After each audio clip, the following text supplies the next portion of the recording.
પ્રશ્નો તો ઘણા બધા છે, ઘણી બધી સમસ્યાઓ છે।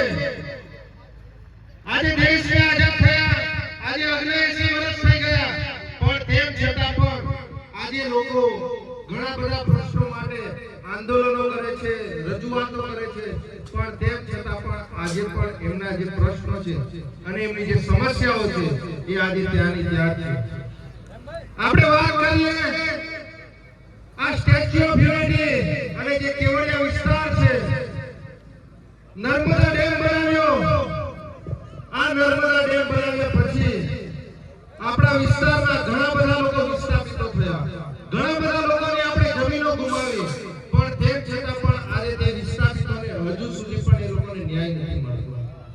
આજે સ્ટેચ્યુ ઓફ યુનિટી બનાવ્યો, 7-8 વર્ષ થઈ ગયા, ત્યારબાદ આજે પણ નવા પ્રોજેક્ટોના નામે આપણા વિસ્તારના લોકોની જમીનો પર આ સરકાર નવા પ્રોજેક્ટો લાવી અને એ લોકોને પણ વિસ્થાપિતો કરે છે।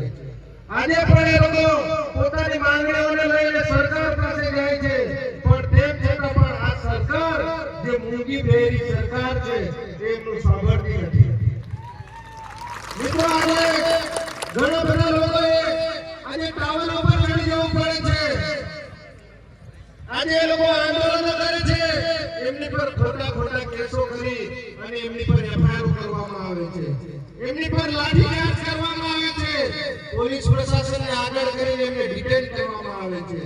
શું મિત્રો, આ આપણો ભારત આઝાદ આટલા વર્ષો થઈ ગયા, પણ તેમ છતાં પણ આપણા આદિવાસી સમાજની સમસ્યા છે। આજે નર્મદા ડેમનું પાણી અહીંથી ગજ ભુજ સુધી જાય છે, પણ આપણા જ વિસ્તારના લોકો આજે તરસ્યા રહે છે।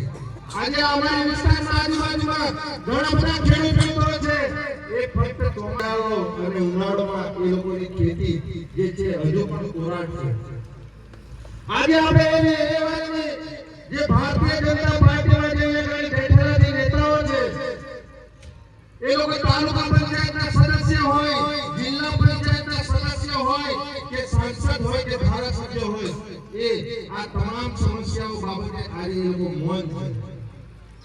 એ લોકો ફક્ત જ્યારે ચૂંટણીઓ આવે છે ત્યારે પેલા કુવાના દેડકાની જેમ દેવ કરતા એ લોકો બહાર નીકળે છે અને પાછા જેવી ચૂંટણી પતે છે અને પાછા એ ભૂતમાં ઘૂસી જાય છે।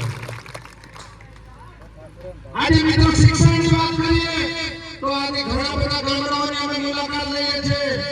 આજે ઘણા બધા ગામડાઓમાં આજે એક શિક્ષકની શાળાઓ ચાલે છે। મિત્રો, આજે આપણા વિસ્તારમાં આપણી વિધાનસભામાં નાંદોદથી ફક્ત 8-10 કિલોમીટરના અંતરે એક એવી શાળા છે મિત્રો કે જ્યાં તો શિક્ષક વગર શાળા ચાલે છે। વિચાર કરો તો,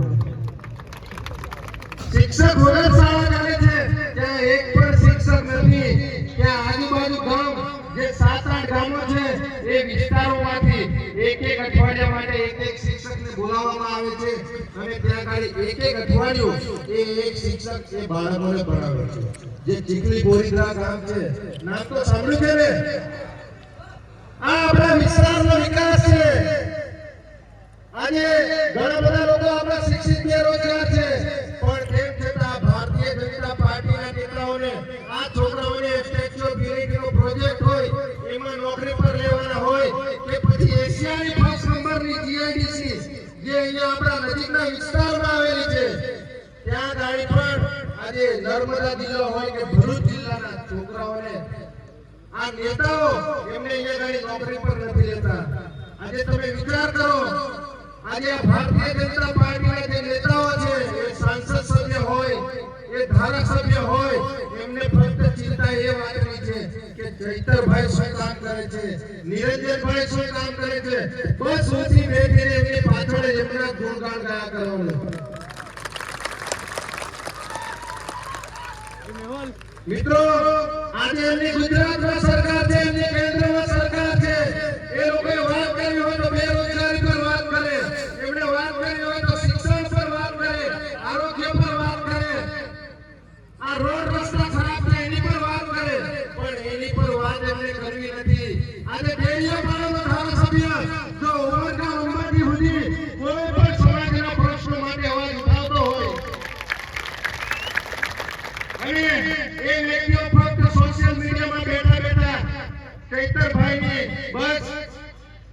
મારી અને કાન્યાવારી કર્યા કરે છે.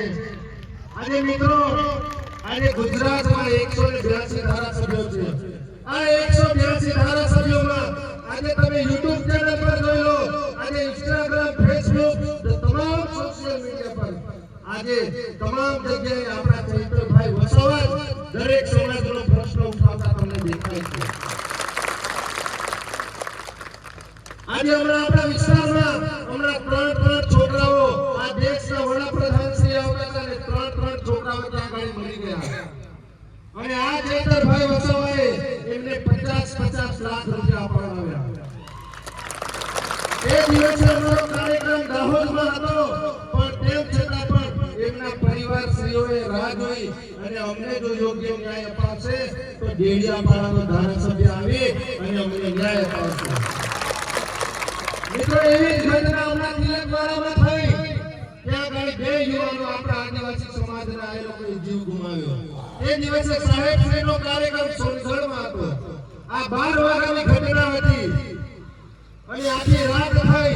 બીજા દિવસે સાહેબ 2 વાગે આવે છે અને તેમ છતાં પણ ત્યાં ગાડીના જે લોકો છે એ લોકો પીએમ કરવા નથી દેતા.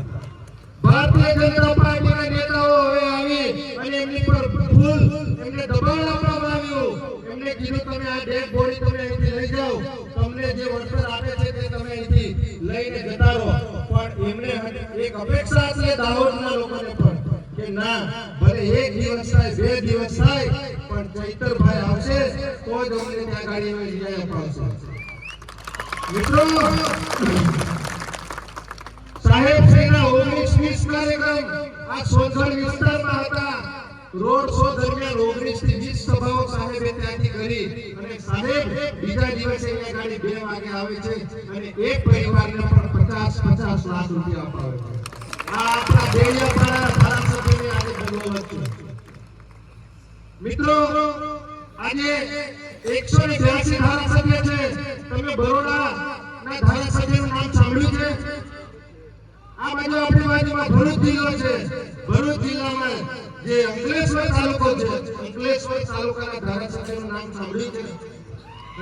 પણ આજે આપણે ગુજરાતના કોઈ પણ ખૂણે જતા રહીએ, આજે એક નાનકડા છોકરાને પણ પૂછે ને કે ડેડિયાપાડાનો ધારાસભ્ય કોણ?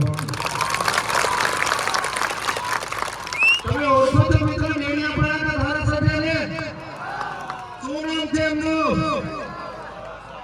આજે મિત્રો નાના છોકરાઓથી લઈને મોટા 70, 80 વર્ષના લોકોને પણ સમગ્ર ગુજરાતના ખૂણેથી એમને ખબર છે કે ડેડિયાપાડાનો ધારાસભ્ય એટલે ચૈતરભાઈ વસાવા. આ ડેડિયાપાડાની જન્મભૂમિને અને એમને ખૂબ વંદન છે એમની માતાને કે આપણા વિસ્તારમાં આપણાને એક ટાઈગર આપ્યો છે, ટાઈગર. મિત્રો આજે એ વ્યક્તિ એક આપણી જેવા જ નાનકડા પરિવારમાંથી આવીને આજે એને સમગ્ર ગુજરાતમાં નહીં પણ આજે દેશમાં નામના વધાવી છે. આજે વાત ઘણી બધી કરવી છે પણ તેમ છતાં પણ આપણા લોકલાડીના ધારાસભ્ય શ્રી આવ્યા છે. આપણે એમનું પણ આપણે માર્ગદર્શન લઈશું અને આવનારા દિવસોમાં તાલુકા પંચાયત અને જિલ્લા પંચાયતની ચૂંટણીઓ આવે છે. આ ભાજપના અને કોંગ્રેસના નેતાઓ જે તમને 5 વર્ષ સુધી દેખાયા નથી એ હવે તમને દેખાશે. હમણાં જેવી રીતે ચોમાસું આવે ને, અગાઉ મેં કીધું ને, પેલા દેડકા કેવા દેવડો કરતા નીકળે છે. આપણા વિસ્તારમાંથી તાલુકા પંચાયતના સદસ્ય કોણ છે તમે ઓળખો છો? અમને જિલ્લા પંચાયતના સદસ્ય કોણ છે ઓળખો છો તમે? આપણા ધારાસભ્ય શ્રીને ઓળખો છો? આપણા સાંસદ સભ્ય જે છેલ્લા 2-3 વર્ષથી ચૂંટાઈને બેઠા છે આપણા વિસ્તારમાં મુલાકાત લેવા આવે છે મિત્રો. એટલે આપણે જાણવાની જરૂર છે. ચૂંટણીઓમાં એ લોકો બહુ મોટા વાયદાઓ, મોટી લોભાવણી જાહેરાતો કરી અને આવીને જતા રહે છે. પણ આવનારા દિવસોમાં જેવી રીતે ચૈતરભાઈ વિધાનસભામાં સરકારમાં પોલીસ પ્રશાસનની સામે જેવી રીતે